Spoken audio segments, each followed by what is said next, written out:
아멘. 네, 오늘은 그 무화과 나무를 통해서 이스라엘 백성에게 예수님께서 교훈을 주시고 그 다음날 일어난 사건입니다. 오늘 말씀은 4개의 단락으로 이루어져 있을 때 좀 길지요. 그 첫 번째 이야기는 예수님께서 성전에 들어가셔서 말씀을 가르침으로 인해서 유대 종교자들과 그 권위에 대한 논쟁이 시작됩니다. 그리고 두 번째 단락에서는 예수님께서 두 아들을 비유로 그 유대 지도자들의 불순종의 이야기를 합니다. 그리고 셋째 단락은 메시아의 죽음을 예언하시고 또 그 이스라엘 심판이라는 주제와 또 다른 나라 백성에게 하나님의 나라가 옮겨진다는 그런 내용입니다. 여기서 유대 종교 지도자들은 이스라엘을 대표합니다. 그리고 예수님에 대한 그들의 거부로 인해서 그들은 하나님의 선택된 백성으로서의 특권이 박탈되지요. 그리고 네 번째 단락에서는 하나님의 구원의 목적입니다. 이제 그 새로운 하나님의 백성은 유대인과 이방인으로 이루어지는 어떤 교회로 전환된다는 그런 내용이 여기 오늘 본문 안에 전체적으로 담겨 있습니다. 본문이 조금 길지요. 그래서 오늘 그 말씀에서 읽은 것처럼 긴 단락을 보면서 우리가 느낄 수 있는 것은 뭐냐면 하나님은 유대 종교 지도자들의 이런 불순종과 악한 그 이스라엘 백성을 계속 참으시면서 계속해서 기회를 주신다는 사실입니다. 그러나 그들은 그런데도 악할 뿐이지요. 그리할지라도 하나님께서는 아들 독생자 예수님을 보내주셔서 우리가 끝까지 구원되기를 바라고 계십니다. 그래서 예수님은 오늘 말씀을 통해서 계속해서 우리에게 가르쳐 주십니다. 듣고 깨달으라. 만약 하나님께서 또한 예수님께서 그들과 우리를 포기했다면은 예수님께서 계속 이렇게 참으시면서 말씀하실 리가 없습니다. 오늘날 저와 여러분도 이들과 별반 다르지 않습니다. 우리들도 참 악합니다. 그리고 하나님 말씀 참 안 듣지요. 우리가 교회에 나와서 이렇게 앉아 있다는 사실만으로 우리는 하나님 나라의 백성이 될 수는 없습니다. 우리가 어떻게 하면 그럼 예수님의 가르침대로 하나님 나라의 그 하나님 나라를 뺏기지 않고 또 열매 맺는 자녀가 되어서 하나님 나라의 백성이 될 수 있을까요? 오늘은 그 예수님께서 가르쳐 주시는 내용이 바로 이것입니다. 하나님 나라의 참된 백성이 되는 길이지요. 참된 백성이 되는 길 첫 번째는 바로 참된 권위는 하나님께 있다는 것을 알아야 합니다. 오늘 본문 23절에서 유대 지도자들은 예수님께 당신이 무슨 권세로 이런 일을 하느냐 하고 따져 묻지요. 23절 첫 구절을 보면은 예수께서 성전에 들어가 가르치실세 합니다. 예수님께서 가르치시는 걸 보고 당신이 무슨 권세로 이런 일을 하느냐고 따져 묻는 것이지요. 그러나 예수님은 단순히 그들에게 내가 무슨 이유로 이렇다 하고 그 질문을 대답하지 않으시고 오히려 그들의 마음, 그 마음 속에 있는 그 더러운 악한 마음을 드러내게 하십니다. 그리고 그 두 아들의 비유와 악한 농부의 비유를 통해서 하나님 나라에서 참으로 중요한 것이 무엇인지를 보여주십니다. 당시 유대 종교 지도자들은 백성들로부터 지지를 받고 있기 때문에 예수님 받고 있는 그 예수님으로 인해서 그들 마음속에 위기감이 생겼습니다. 그래서 예수님을 넘어뜨리기 위해서 계속해서 공격해왔던 것이지요. 그리고 또 오늘은 이렇게 성전에 들어가서 가르치기까지 하니까 좀 그 공격이 좀 더 적극적이고 이렇게 집요하게 된 것입니다. 그래서 왜냐하면은 성전에서 가르치는 것은 자신들의 권위가 침해당했다고 생각했기 때문입니다. 당시에서 성전에서 가르치는 것은 이 어떤 그 사회적으로나 어떤 이렇게 종교적으로 공인된 랍비에게만 허용되었던 것입니다. 그들이 생각하는 것도 또 백성들이 생각하는 것도 어떤 대단한 권위였던 것이지요.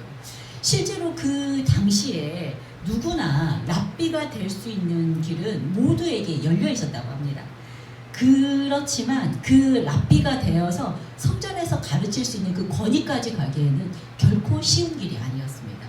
옛날 우리나라 과거 조선시대를 보면은 우리나라 이 장원급제 제도도 그 상민이나 어떤 천민을 노예를 빼고는 평민까지는 모두 열려 있었습니다. 그래서 장원급제는 평민들도 할 수 있었습니다.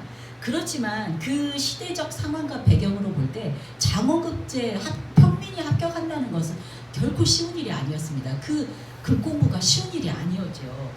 그리고 또 그 평민이 합격한다 할지라도 그 집안의 뒷배경이 없고 한미한 가문이고 또 가난하고 그러면은 아주 그 높은 정승의 자리는 아니더라도 어느 정도 당상관 이런 자리도 올라가기가 쉽지 않았다고 합니다. 그러니까 하급 관리밖에 될 수 없었던 거죠. 그와 마찬가지로 당시 이스라엘에서도 이렇게 어렸을 때부터 모세오경을 통으로 외우기를 시켰다고 합니다. 우리가 말씀 외우기 해보지만 말씀 구절 외우기가 쉽지 않지만 어렸을 때 3살 때부터 엄마로부터 모세오경을 그 성경 구절을 다 통으로 외우기를 시켜가지고 이거를 8살 때부터 10살 전후로 해서 시험을 보게 합니다. 통으로 외우기를 하면은 이제 거기에서 이제 합격한 사람들이 있겠죠. 그러면은 이 동네에서 이 통으로 외우기를 이제 합격한 사람은 아주 그냥 이제 개천에서 요미 난 거예요. 그래서 도시의 상급 학교로 유학을 보내죠. 그러면은 그 부모는 진짜 양 팔고 소 팔아서 상급 학교에 이제 보내가지고 우리 아이가 그래도 어느 이렇게 랍비가 되기를 원하고 이제 거기에 보냈는데 이렇게 공부를 했다 하더라도 시골 출신이고 가문의 배경이 없는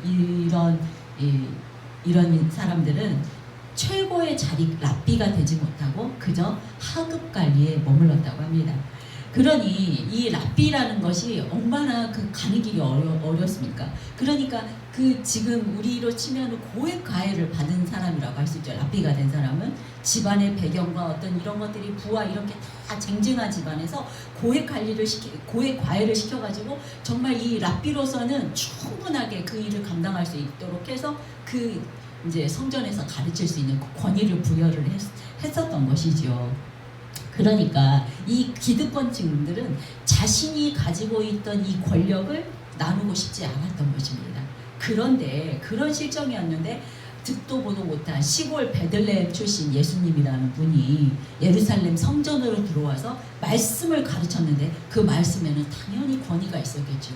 예수님이었기 때문에 그렇기 때문에 이 유대 지도자들은 그것을 보고 이제 예수님을 공격할 수밖에 없었던 것이죠. 그래서 바로 공격을 합니다. 23절 후반부에 들어가면은 대제사장들과 백성의 장로들이 예수님께 나옵니다. 네가 무슨 권위로 이런 일을 하느냐? 누가 이 권위를 너에게 주었느냐? 하고 지금 따집니다. 네, 이 무슨 권위로 이런 일을 하느냐? 누가 너에게 이 권위를 주었느냐? 하고 2번 묻습니다. 이것은 반복해서 묻는다는 것은 너에게 반드시 그 대답을 들어서 너의 이 권위를 우리가 실추시키겠다 하는 그런 의지가 담겨있는 구절이라고 합니다. 만약 그 권세의 출처가 하나님으로부터라고 한다면은 예수님은 신성모독이 되는 거고, 만약 대답하지 못하면은 권세도 없는 네가 이런 일을 하렸다고 정죄할 수 있는 비밀가 생기는 거죠.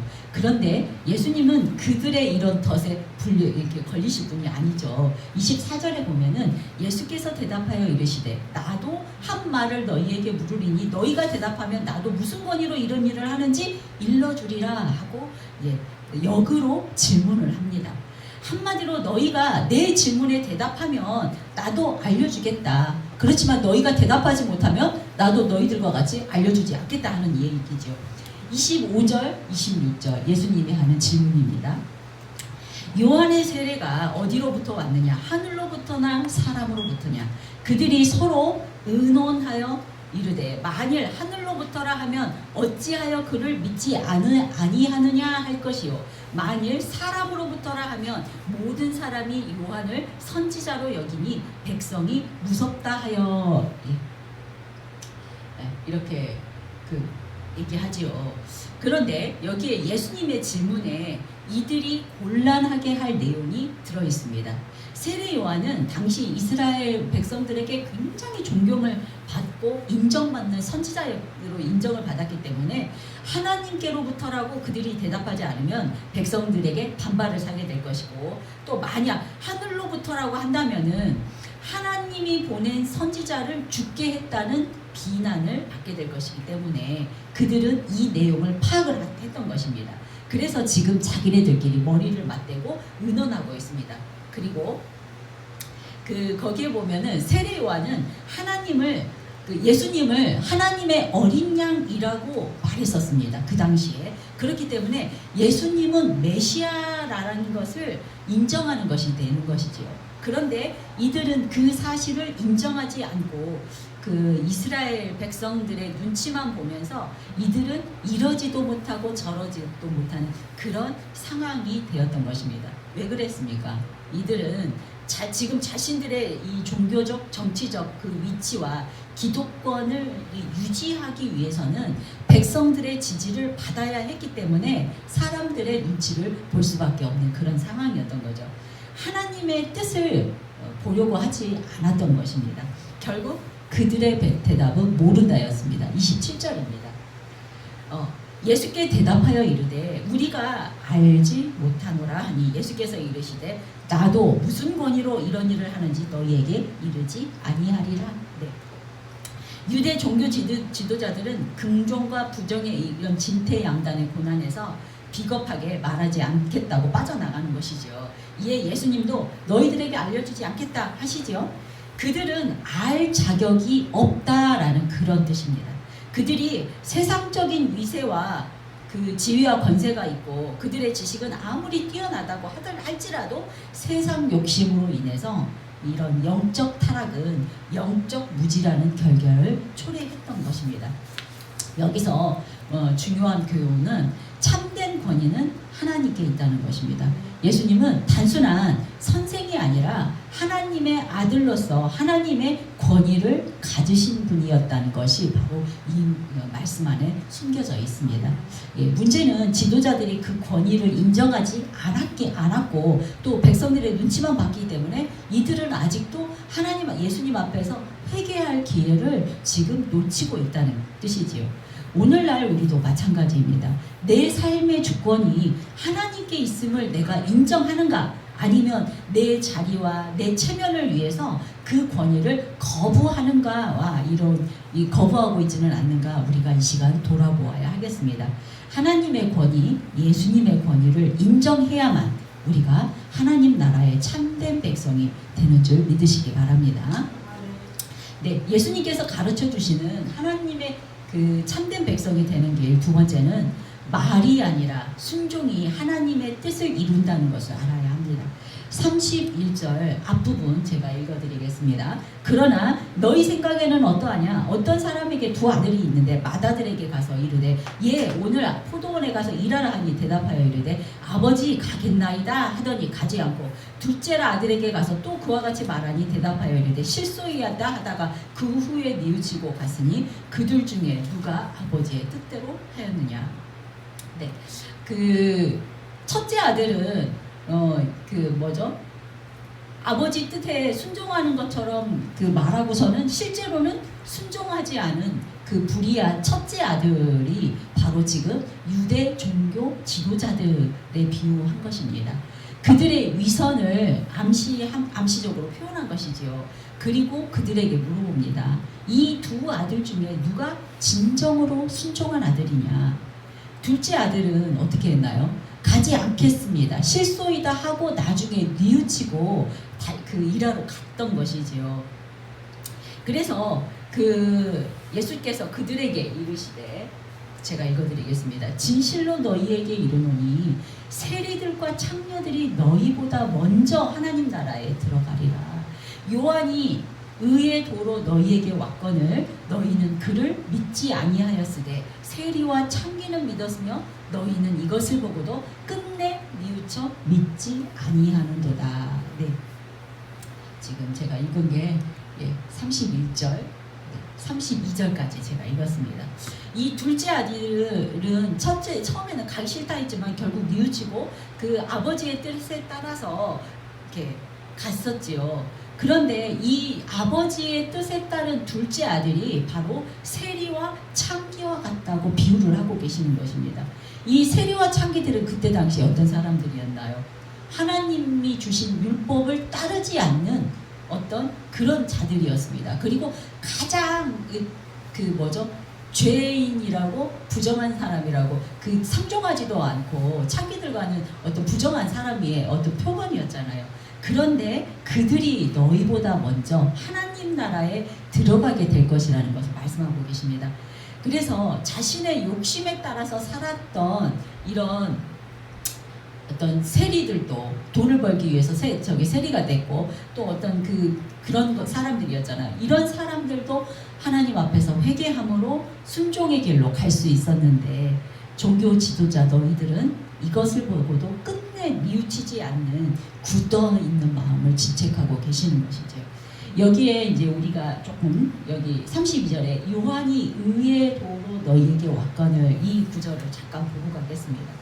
이 세례 요한이 의에 이르는 방법에 대해서 보여주었다는 그런 뜻인데요. 세례 요한은 죄 때문에 하나님 나라에 갈 수 없는 존재들에게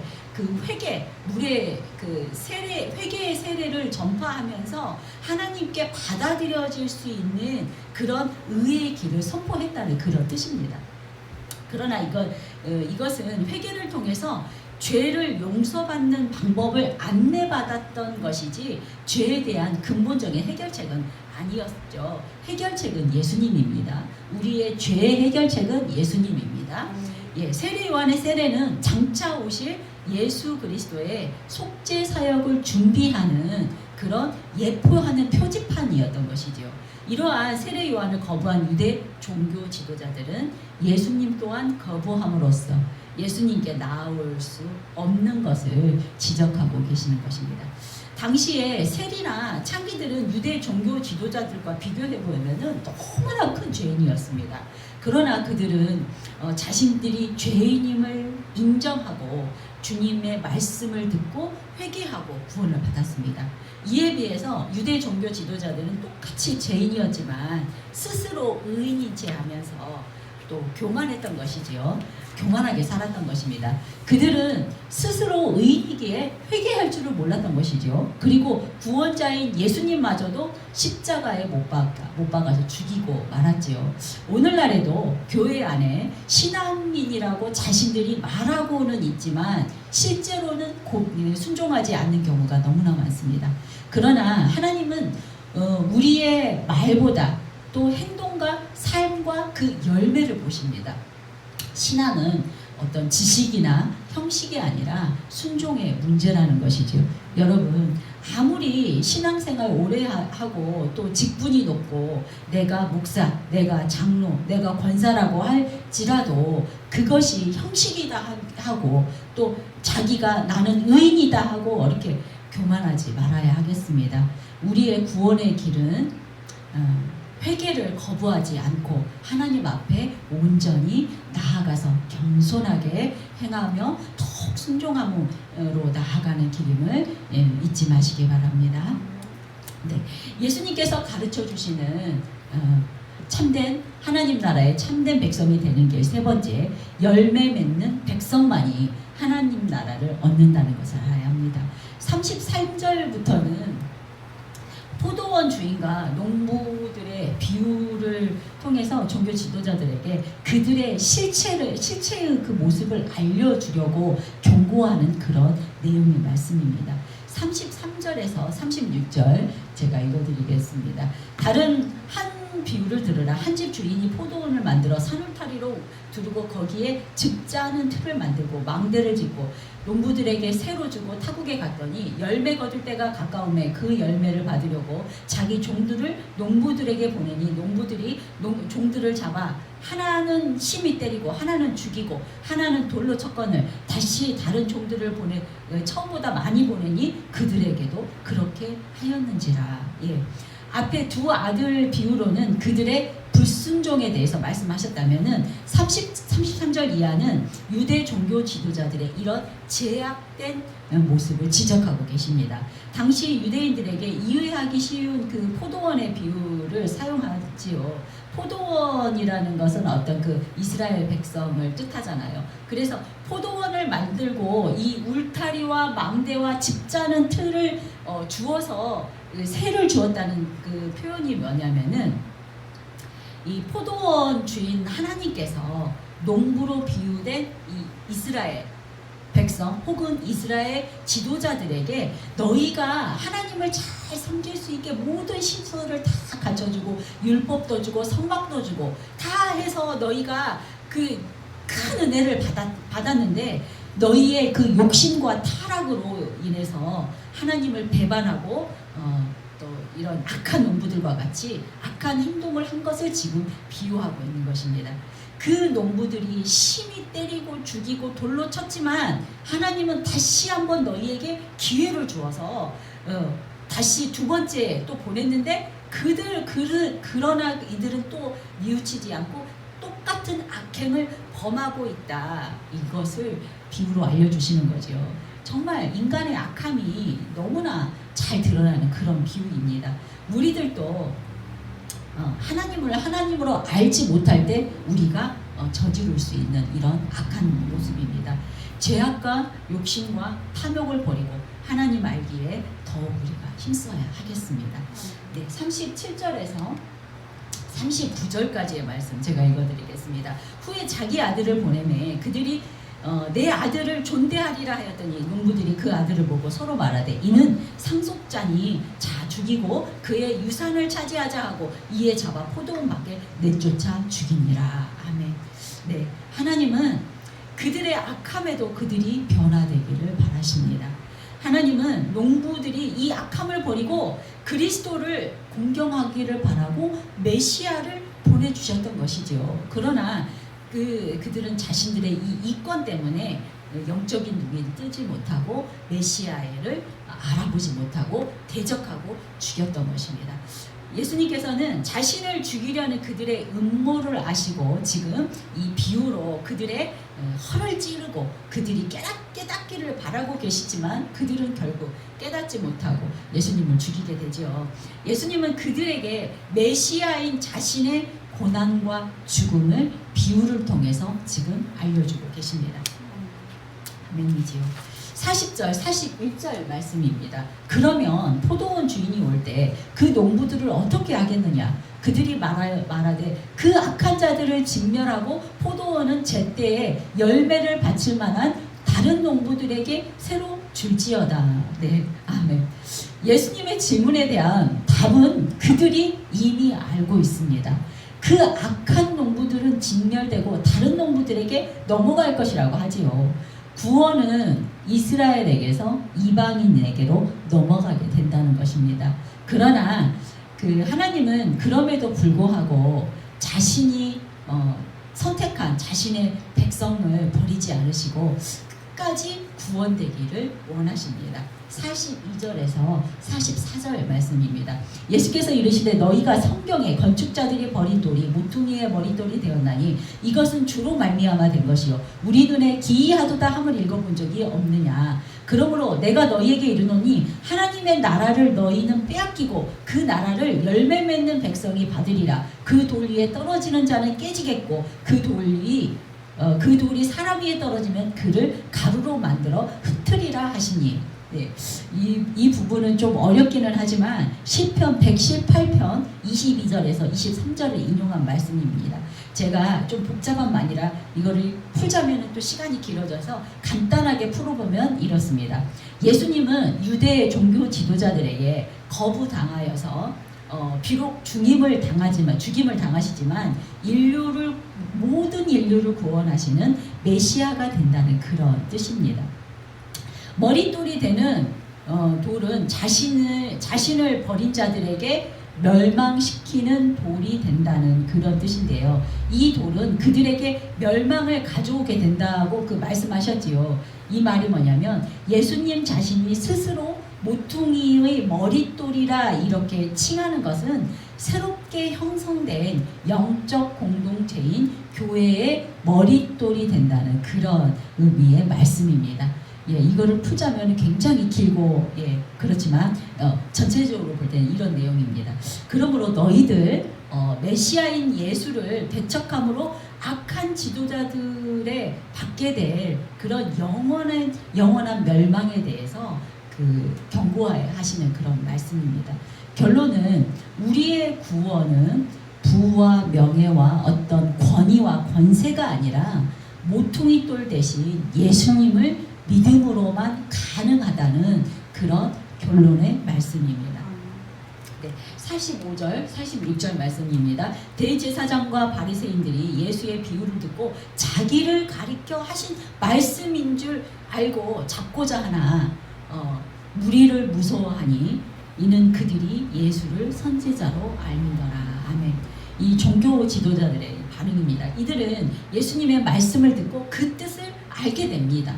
그러나 예수님의 비유의 말씀은 이해했음에도 불구하고 이들의 자신들의 불순종과 또 악함에 대해서 회개하는 기회로는 삼지를 않았던 것입니다. 그리고 그들의 마음은 더욱더 악해져서 예수님을 잡아 죽이려고 그 자리에서 했던 거지만 하지만 그 백성들의 지금 보고 있기 때문에 눈치를 보느라 행동으로 옮기지는 못하는 것이지요. 하나님이 아니라 사람을 보는 사람들의 결국은 처음에는 이렇게 승리하는 것 같지만 결국에는 멸망이라는 것을 알 수 있습니다. 이 말씀은 오늘날 우리에게도 적용이 됩니다. 하나님 나라는 단순히 우리가 교회 안에 있다고 해서 하나님 나라가 우리에게 거저 주어지는 것이 아닙니다. 혹은 또 신앙의 연륜이나 지위로 얻어지는 것도 아니라는 것입니다. 오직 온전한 믿음과 또 순종으로 열매 맺는 자에게 주어진다는 것이지요. 저와 여러분 모두 열매 맺는 하나님 나라의 백성이 되기를 주님의 이름으로 축원합니다. 정리하겠습니다. 오늘 말씀을 보면서 우리가 느낀 것은 무엇입니까? 하나님께서는 유대 종교 지도자들의 이런 불순종 또 악한 또 이런 지도자들의 이 마음과 이스라엘 백성들을 계속 참으시고 그들에게 깨달음을 계속 줄 수 있는 그 기회를 주신다는 것이지요. 그러나 그들은 계속해서 악할 뿐입니다. 네, 그러할지라도 악한 그들에게 또 아들 예수 메시아를 보내주셔서 구원되기를 바라고 계십니다. 예, 그러나 또 그들은 예수님을 배척하고 십자가에 못 박아 죽이지요. 그래도 예수님께서는 오늘 말씀을 통해서 계속 말씀하시고 계십니다. 듣고 깨달으라.